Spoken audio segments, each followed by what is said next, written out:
नाज़रीन, हाल ही में Indian production house ZEE5 की मदद से पाकिस्तान में एक ड्रामा बनाया गया जिसका नाम बरज़ख है। अब तक आपने भी इस ड्रामे के बारे में सुन ही लिया होगा कि इसमें LGBTQ को प्रमोट किया गया है, जो कि काफ़ी हद तक गलत है, क्योंकि इसमें LGBTQ में से सिर्फ G यानी गेइज़म को प्रमोट किया गया है। गेइज़म यानी एक ऐसा अमल जिसमें एक मर्द दूसरे मर्द से अपनी जिनसी ख्वाहिशात की तकमील करता है, जिसे आम तौर पर हम जिन्स परस्ती भी कहते हैं।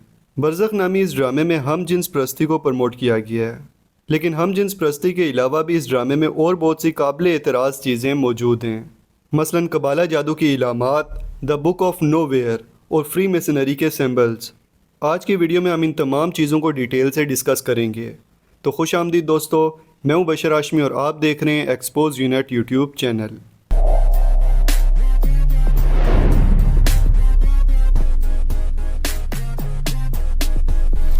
नाज़रीन, सबसे पहले हम जिन्स परस्ती के बारे में बात कर लेते हैं। हम जिन्स परस्ती अल्लाह के नज़दीक इस कदर कबीरा गुनाह है कि जब पहली बार कौम लूत ने यह गुनाह किया तो अल्लाह रब्बुल इज़्ज़त ने उनको डबल अजाब दिया। और कौम लूत वो वाहिद कौम है जिस पर अल्लाह रब्बुल इज़्ज़त की तरफ से 2 अजाब एक साथ नाजिल हुए थे। अल्लाह के हुक्म से उन लोगों को उनकी बस्ती समेत आसमान से उठाकर उल्टा दिया गया और फिर ऊपर से उन पर पत्थरों की बारिश बरसाई गई। आज भी कौम लूत की बस्ती खंडरों और अजाब इलाही का इबरतनाक निशान बनी हुई है। ये ड्रामा बनाने वाले डायरेक्टर और राइटर को पता था कि इस ड्रामे को इंडिया और पाकिस्तान में ज़रूर देखा जाएगा, जिसमें बड़ी तादाद बच्चों और नौजवान लड़के लड़कियों की है। इस तरह के गुनाह सरेआम ड्रामों में दिखाकर ये लोग नई नस्ल को तबाही की तरफ धकेल रहे हैं। जिन एक्टर्स ने इस ड्रामे में काम किया है, पाकिस्तानी अवाम उन्हें बेहद पसंद करती है। अब इंसान की फितरत है कि जिसको वो पसंद करता है उसी की तरह बनने की कोशिश करता है। अगर उनके रोल मॉडल्स ही गलत काम करेंगे तो बाकी अवाम पर उसका क्या असर पड़ेगा। नाज़रीन, ड्रामे को सुपर हिट करने के लिए पाकिस्तान के मशहूर अदाकारों का इंतखाब किया गया ताकि ज़्यादा से ज़्यादा लोग इस ड्रामे को देखें और ज़्यादा से ज़्यादा लोगों की माइंड प्रोग्रामिंग की जा सके। फिर मीडिया पर सरेआम आकर उन एक्टर्स का कहना था कि ये एक मामूली सी और आम सी बात है कि इस ड्रामे में ये चीज़ें दिखाई जा रही हैं।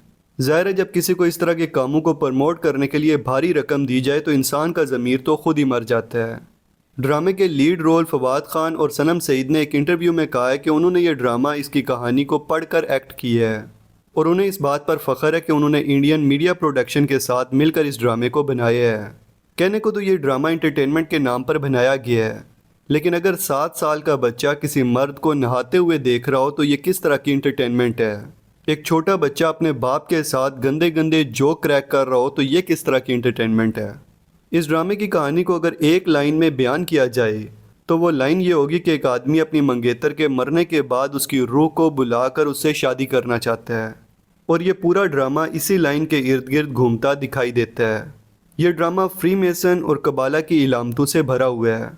इस ड्रामे में काबिल एतराज़ रसूमात भी दिखाई गई हैं, यहाँ तक कि इंसानी कुर्बानी यानी ह्यूमन सेक्रीफाइस का रेफरेंस भी दिया गया है। इस ड्रामे में एक किताब का जिक्र भी मौजूद है जिसका नाम द बुक ऑफ नोवेयर बताया गया है, लेकिन दर हकीकत इस किताब में कई शैतानी निशानात दिखाए गए हैं।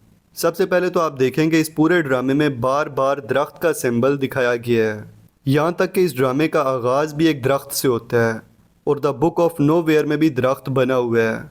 इस दरख्त को ट्री ऑफ लाइफ कहा जाता है और इसका इस्तेमाल यहूदी कबाला जादू में करते हैं। फ्री मेसनरी में भी ट्री ऑफ लाइफ का तस्वुर कबाला की तालीमात से मुंसलिक है, जो कि यहूदियत के सूफियाना फ़लसफ़े का हिस्सा है। फ्री मेसनरी में इस दरख्त को रूहानी इर्तिका और खुदा के करीब होने के सफ़र के एक नक्शे के तौर पर इस्तेमाल किया जाता है। Free masons tree of life के मुख्तलिफ़ पहलुओं को अपनी रसूमात और तालीमात में शामिल करते हैं ताकि रूहानी तरक्की, जो कि दर हकीकत शैतानी तरक्की है, उसकी तरफ रहनुमाई हासिल कर सकें। ईसाईयत की बात की जाए तो बाइबल में ट्री ऑफ लाइफ का जिक्र जन्नत में होता है, जो आदम और हवा को हमेशा के लिए ज़िंदगी दे सकता था अगर वो गुनाह न करते। इस्लाम की बात की जाए तो कुरान में ख़ास तौर पर ट्री ऑफ लाइफ का जिक्र नहीं मिलता, लेकिन जन्नत के एक दरख्त का जिक्र मौजूद है जिसे शजरे ममनुआ कहा गया है। ये वही दरख्त था जिसका फल खाने से बाबा आदम और अम्मा हवा को मना किया गया था। लेकिन इस ड्रामे में वही सारा सीन कुछ इस तरह से फिल्माया गया है कि आका और उसकी माशूका इसी शजरे ममनुआ के नीचे फल खाते दिखाई देते हैं। अवाम ने जब ड्रामे को बेहुदा और घटिया करार दिया तो डायरेक्टर आसिम अब्बासी ने बेशर्मी से जवाब दिया और कहा कि अगर आपको अजीबो गरीब कहानियाँ नागवार लगती हैं तो बराए करम मेरा मवाद ना देखें। میں ہمیشہ سب کے حقوق کا دفاع کروں گا اور وہ کہانیاں دکھاؤں گا جس پر ہم یقین رکھتے ہیں۔ آپ اس بات سے اندازہ لگائیں کہ جو پوشیدہ طاقتیں اتنا پیسہ ان ڈراموں کو بنانے میں لگا رہی ہیں، انہوں نے اس کے پیچھے کتنی ریسرچ کی ہے۔ یعنی کہ اسلام میں جو کام حرام قرار دیے گئے انہیں سر عام میڈیا پر دکھا کر یہ ثابت کرنا کہ جادو اور ہم جنس پرستی تو عام بات ہے۔ اب جو کوئی بھی اس ڈرامے کو دیکھے گا وہ یہی سمجھے گا کہ یہ ڈرامہ مسلمانوں نے بنایا ہے اور مسلمانوں کے مذہب میں یہی سب کچھ ہوتا ہے۔ ایک طرح سے یہ اسلام کو بدنام کرنے کی سازش ہے۔ اس کے علاوہ یہ پورا ڈرامہ پاکستان کے ناردرن ایریا میں شوٹ ہوا ہے، جس سے پوری دنیا میں یہ امپریشن جائے گا کہ پاکستان کے لوگ اس قدر گھٹیا اور گناہوں میں مبتلا ہیں کہ ان کو اچھے اور برے کی تمیز ہی نہیں ہے۔ دوستو، اس ڈرامے کی کہانی ایک ایسے انسان کے گرد گھومتی ہے جو اپنی معشوقہ کے ساتھ زنا کرتا ہے، جس سے اس کی معشوقہ حاملہ ہو جاتی ہے۔ گاؤں کے بزرگ اس لڑکی کو ناجائز بچہ پیدا کرنے سے پہلے قتل کر دیتے ہیں۔ پھر جب وہ انسان شہر سے واپس آتا ہے تو اسے پتہ چلتا ہے کہ اس کی معشوقہ قتل ہو چکی ہے۔ تو پھر وہ سوچتا ہے کہ وہ اپنی معشوقہ کو عالم برزخ سے واپس لائے گا اور اسے شادی کرے گا۔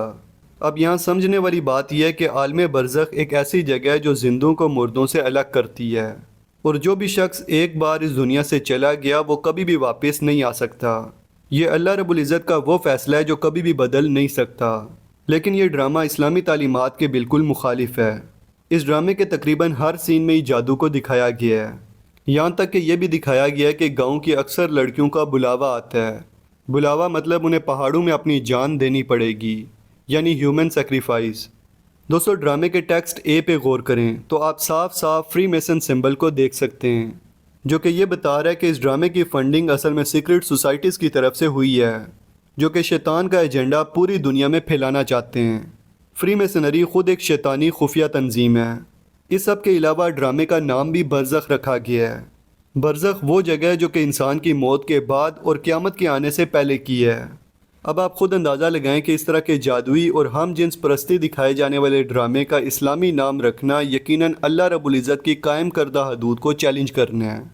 اس ڈرامے کے ٹریلر کے آخر میں ایک سانپ اور درخت کا ریفرنس بھی دیا گیا ہے، اور ہم سبھی لوگ جانتے ہیں کہ شیطان جنت کے اندر بابا آدم اور اماں ہوا کو بہکانے کے لیے سانپ کی شکل میں گیا تھا، اور جو درخت دکھایا گیا ہے وہ شجر ممنوع ہے، جس کا پھل کھانے سے اللہ رب العزت نے سختی سے منع کیا تھا۔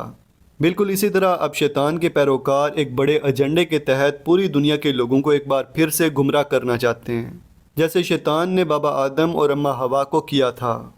سوشل میڈیا پلیٹ فارمز پر برزخ کے بارے میں مختلف لوگوں کے مختلف نظریات ہیں۔ کئی سیلیبریٹیز اور اس ڈرامے میں کام کرنے والے پاکستانی لوگوں نے اسے آرٹ کا نام دے کر اس کے بعد کے سنگین نتائج اور خفیہ رازوں پر پردہ ڈالا ہے، جبکہ کئی لوگوں نے اس ڈرامے کے خلاف آواز بلند کی ہے، کیونکہ وہ لوگ جانتے تھے کہ اس آرٹ کے پیچھے جو پیغام دیا جا رہا ہے وہ اگلی نسل کی تباہی ہے۔ بالآخر ان عام لوگوں کی آواز نے اس ڈرامے کو یوٹیوب پاکستان سے ہمیشہ کے لیے ریموو کر دی ہے۔ لیکن یاد رکھیں کہ اگر ہم نے اس طرح کے فحش ڈراموں اور فلموں کو نہ روکا تو اس کے بہت ہی خطرناک نتائج سامنے آئیں گے۔ اب جیسے اس شیطانی ڈرامے کا بائیکاٹ کر کے اسے یوٹیوب پاکستان سے ہٹوایا گیا ہے، ویسے ہی ہمارا اگلا مشن اس ڈرامے میں کام کرنے والے تمام اداکاروں کا بائیکاٹ ہونا چاہیے، تاکہ معاشرے میں ایک مثال سیٹ کر دی جائے کہ اس طرح کا کوئی بھی ڈرامہ یا اداکار قابل قبول نہیں ہے۔